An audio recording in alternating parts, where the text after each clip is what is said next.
అందరికీ నమస్తే అండి. అరుణ్ శివేట్ the rate of YouTube channel స్వాగతం. నేను మీ కే స్వరప్రసాదను. ఈరోజు మీకు వీడియోలో పూరి జగన్నాథ స్వామి రథయాత్ర అనేది జరుగుతుందండి. ఆ యాత్ర గురించి కొన్ని విషయాలు 2 లైన్లో తెలుసుకుందాం. పూరి జగన్నాథ రథయాత్ర వైభవంగా సాగుతోంది. ఈ రథయాత్రకు ఎంతో ప్రాధాన్యం ఉందో ప్రసాదానికి అంతే ప్రాధాన్యత ఉంది. 56 రకాల వెరైటీలతో తయారు చేసే ఈ ప్రసాదాన్ని చెప్పన్ భోగ్ అని పిలుస్తారు.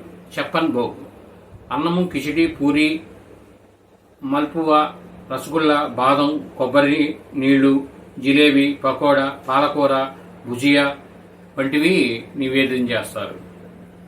ఈ ప్రసాదాలు తయారయ్యేటప్పుడు ఎలాంటి వాసన రాదని, స్వామివారికి నివేదించగానే సువాసనలు వెదజల్లుతాయని భక్తులు చెబుతుంటుంటారు. కాబట్టి ఒక సాంప్రదాయం ప్రకారం ఇప్పుడు మన దేవాలయాల్లో పులిహార, లడ్డు అనేది ఎక్కువ పెడుతుంటారండి.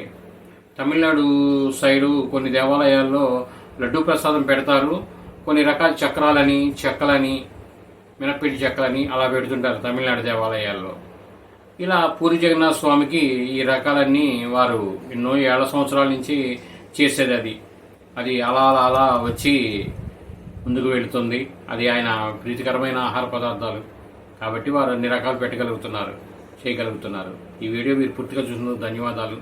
మేము మరిన్ని వీడియోలు చేయడం కోసం లైక్ చేయండి, షేర్ చేయండి, తప్పకుండా సబ్స్క్రైబ్ చేసుకోండి మీరంతా. Thank you.